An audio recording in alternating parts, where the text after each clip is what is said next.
حضور نبی اکرم صلی اللہ علیہ وسلم نے ارشاد فرمایا، جو مفہوم میں سامنے آپ کے رکھ رہا ہوں، کہ جو آدمی اپنے معاملات میں استخارہ کرتا ہے وہ کبھی ناکام نہیں ہوگا، اور جو شخص اپنے کاموں میں مشورہ کرتا ہے اس کو کبھی شرمندگی یا پچھتاوے کا سامنا نہ کرنا پڑے گا۔ اور میں نے یہ کام کیوں کیا یا میں یہ کام کیوں نہیں کیا، اس لیے کہ جو کام کیا وہ مشورے کے بعد کیا، اور اگر نہیں کیا تو مشورے کے بعد نہیں کیا، اس وجہ سے وہ شرمندہ نہیں ہوگا۔ اب دوسری جو حدیث ہے اس کا براہ راست پھر استخارہ سے تعلق ہے، اور یہ صحاح ستہ کی ترمذی شریف کی حدیث ہے، جس کے اندر حضرت جابر بن عبداللہ رضی اللہ تعالیٰ عنہ فرماتے ہیں کہ رسول اللہ صلی اللہ علیہ وسلم صحابہ کرام کو تمام کاموں میں استخارہ اتنی اہمیت سے سکھاتے تھے جیسے قرآن مجید کی سورت کی تعلیم دی جاتی ہے، یعنی اتنا کہ آپ کوئی بھی نیا کام کرنے لگتے ہیں، کہیں آپ سفر کرنے لگتے ہیں، کوئی آپ جو ہے فیصلہ کرنے لگتے ہیں تو آپ استخارہ کر لیں۔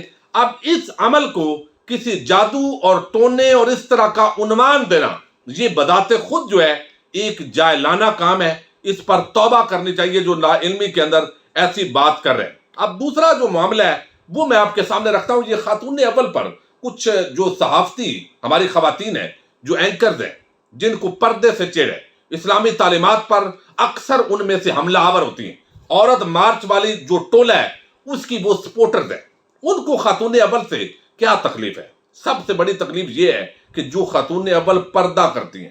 وہ اسلامی تعلیمات جو ہے ان کو بڑی پریشان کر رہی ہیں، اور وہ پہلے دن سے اس کو تضحیک کا نشانہ بنا رہی ہیں۔ اور یہ بدقسمتی ہے کہ اس ملک کے اندر آج آپ دیکھیے کہ حکومت پاکستان نے ایک تو جس طریقے سے عشرہ رحمت للعالمین منانے کا فیصلہ کیا، زبردست فیصلہ ہے۔ نصاب تعلیم کے اندر جس طریقے سے اسلامی تعلیمات جو ہے بچوں کو پڑھانے کا فیصلہ کیا، یہ زبردست فیصلہ ہے، اور کتنے ہود بھائی اور اس طرح کے لوگوں کو بلا کر ان پورے معاملات کو پراگندہ کرنے کی کوشش کی گئی۔ پھر آج محکمہ ٹرانسپورٹ نے ایک نوٹیفکیشن جاری کیا ہے کہ یہ 12 ربیع الاول تک کسی گاڑی کے اندر کوئی فلم، میوزک، کوئی گانا وغیرہ نہیں چلے گا، بلکہ اس کی جگہ پر کوئی نعتیہ کلام، کوئی تلاوت کلام مجید، کوئی حضور نبی اکرم صلی اللہ علیہ وسلم کی سیرت اور میلاد شریف کا جو بیان ہے وہ چلے گا۔ وزیر اعظم نے بنی گالا کو بھی سجا دیا ہے۔ اب بہت سارے مسلکی معاملات ہوتے ہیں اور ان چیزوں کی چڑ ہوتی ہے، اور خاص طور پر مسلکی معاملات سے بھی ہٹ کر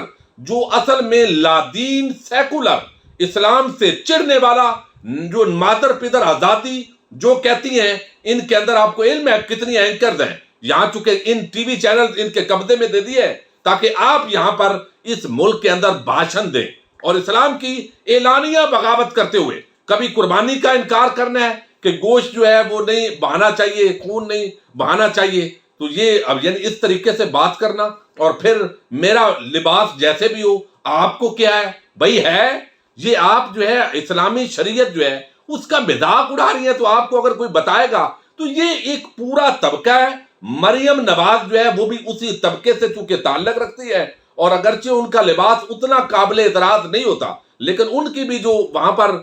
کنیزیں ہیں وہ ان کو ماڈل کے طور پر پیش کرتی ہیں، تو ان کو چڑ ہے کہ ایک گھریلو خاتون جس کا سیاست سے کوئی تعلق، کوئی واسطہ نہیں ہے، اگر وہ اپنے خاوند کے لیے کچھ پڑھتی ہے، کچھ دعائیں کرتی ہے، استخارہ کرتی ہے، اگر اس طرح کا کوئی کام کرتی بھی ہے تو اس کو جہالت کے اندر جادو ٹونے اور اس طرح کا عنوان دینا، یہ انتہائی لا علمی ہے۔ اور اگر علماء کرام کسی بھی مکتبہ فکر کے ان سے آپ یہ پوچھیں گے تو ممکنہ طور پر وہ میری بات کی تائید کریں گے، چونکہ میں نے علماء سے اس حوالے سے بات کی ہے۔ اب دوسرا جو ہے وہ بات یہ ہے کہ اس وقت اعتزاز احسن جو ہے، آپ کو علم ہے کہ وہ ایک دبنگ سیاسی شخصیت ہے، اور اگرچہ ان کا تعلق پیپلز پارٹی سے ہے، آصف زرداری کی کرپشن کو بھی ڈیفینڈ کرتے ہیں، لیکن عموماً ان کا جو بیانیہ ہے وہ یہی ہوتا ہے جو حقائق پر مبنی ہوتا ہے۔ ایک تو اس پورے معاملے کے اندر جو اس وقت D G I S I کے نوٹیفکیشن کو لے کر وزیر اعظم اور ملٹری کے درمیان جو معاملات ہیں،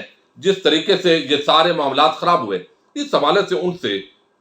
جو عارف حمید بھٹی صاحب ہیں، ان کے شو کے اندر جی این این پر سوال کیے گئے، اور انہوں نے اس پر کچھ معاملات کے اندر حکومت پر بھی تنقید کی ہے۔ ایک تو انہوں نے کہا کہ یہ جو احتساب ہے، احتساب کوئی نہیں ہونا، یہ انہوں نے کلیئر کیا۔ اور احتساب کیوں نہیں ہونا؟ یہ جو حکومت آرڈیننس لے کر آئی ہے، اس کے تحت اب سارے جو چور ڈاکو لٹیرے ہیں وہ اس کے اندر کافی حد تک محفوظ ہو جائیں گے. یہ ان کی آئینی رائے ہے. وہ کہتے ہیں پیپلز پارٹی بھی اس کو کنڈیم کرے گی, یعنی اس کو چیلنج کرے گی, اور نون لیگ آلریڈی اس کا اعلان کر چکی ہے. تو یقیناً اگر وہ سمجھتے ہیں تو ان کو چیلنج کرنا چاہیے, اور آج پہلا جو فیصلہ ہے گزشتہ روز اس پر آ چکا ہے. اب یہاں پر وہ کہتے ہیں کہ عمران خان کو 1992 سے پہلے, یعنی بعد یہ پہلا موقع ملا ہے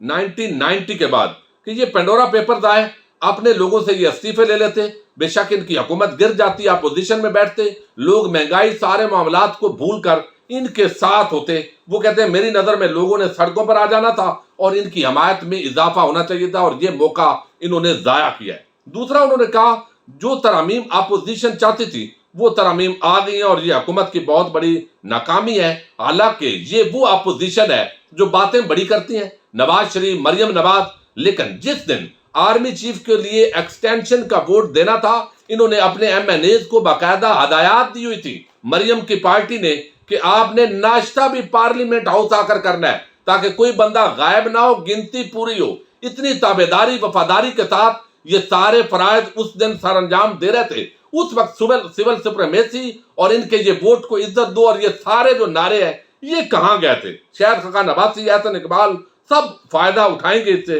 انہوں نے کہا کہ پھر یہاں پر جو ہے وہ نواز شریف جو ہے وہ ہمیشہ پنجاب ہائی کورٹ سے ان کو ریلیو ملتا ہے, اور ان کو لاہور ہائی کورٹ سے پہلے بھی ریلیو مل جاتا ہے, اور اب بھی وہ کوشش کریں گے چیلنج جو بھی معاملہ کریں وہ لاہور ہائی کورٹ کے اندر کریں. تو ان سے سوال کیا گیا کہ لاہور ہائی کورٹ کیوں؟ اس پر اعتزاز حسن نے کہا کہ بدقسمتی کے ساتھ لاہور ہائی کورٹ نے اپنا بڑا ریکارڈ خراب کیا ہے. اس معاملے کے اندر حمدہ شہباز جو گھر کے اندر چھپا ہوا تھا, ٹیمیں اس کو گرفتار کرنے کے لیے گئیں, وہ چھپ گیا. اس کے بعد لاہور ہائی کورٹ کے اندر اس کے لوگ پہنچے, اور جو ضمانت, عبوری ضمانت کے لیے کسی فرد کا عدالت کے اندر قانوناً موجود ہونا ضروری ہے, لیکن وہ خاص جو ریلیف ہے وہ صرف اس شریف خاندان کے لیے ہوتا ہے, اور وہ ریلیف جو ہے حمدہ شہباز کو گھر بیٹھے ملا, یعنی ان کی عبوری ضمانت منظور ہو گئی اور وہاں پر ان کو گرفتاری سے روک دیا گیا. اب دوسری طرف وہ کہتے ہیں کہ یہ مریم نواز بھی عجیب شے ہے. ایک طرف جسٹس ملک قیوم ہے اور نون لیگ کے دباؤ کے اندر وہ فیصلہ دیتے رہے, آڈیو ویڈیو ٹیپس سارے جو ریکارڈز ہیں وہ موجود ہیں. دباؤ ڈالنے والے جو ملزمان ہیں ان کے خلاف شہباز شریف اور جو سیف الرحمان ہے ان کے خلاف کارروائی نہیں ہوئی. مریم کے پاس آڈیو ویڈیو سارا جو اب اس نے پوری اپنے اس معاملے کے اندر دی ہے اسلام آباد ہائی کورٹ کے اندر, تو وہ بیسیکلی جو اپنا رشتہ دار ہے اس کے خلاف ایک وہ چارج شیٹ بنتی ہے سیف الرحمان کے خلاف کہ کس طریقے سے, اور پھر شہباز شریف کے خلاف کہ وہ کس طریقے سے پولیٹیکل وکٹمائزیشن کرتے تھے. اور یہاں پر یہ اپنے چچا جو ہے اس کو بھی رگڑنے سے بعد نہیں آئی ہے اس اسلام آباد کی پٹیشن کے اندر. اور یہ خاندان جو ہے ان کی سیاست آلریڈی وہ انٹرویوز کے اندر بالکل واضح کر چکے ہیں کہ ان کا جو ہے وہ نہ کوئی سول سپریمیسی کے ساتھ تعلق ہے نہ کوئی واسطہ ہے, بلکہ یہ ہمیشہ اگر ویڈیو ان کے پاس اصل ہوتی تو اب تک یہ عدالت کے اندر پیش کر چکی ہوتی, اور یہ ساری ٹیپس اور جسٹس مقبول, باقر, سعد, رفیق اور یہ سارے جتنے بھی اس کے خلاف معاملات تھے یہ ساری چیزیں سامنے آ چکی ہیں. یہ مفادات کے لیے سیاست کرتے ہیں, اور نواز شریف جو ہے وہ بالکل اس کا جو سیاسی طریقہ کار ہے اور اس پورے خاندان کا یہی ایک طریقہ واردات ہے. اور یہاں پر جو یہ کرتے رہے تو بڑی تفصیل کے ساتھ ویڈیو لمبی ہو رہی ہے, تو انہوں نے بیان کیا اور ہمیشہ کی طرح جو اوقات ہے شریف خاندان کی سیاسی طور پر اس کو اجاگر کیا ہے. اپنے میزبان ساجد گندر کو نیکسٹ ویڈیو تک کے لیے اجازت دیجیے. اللہ حافظ.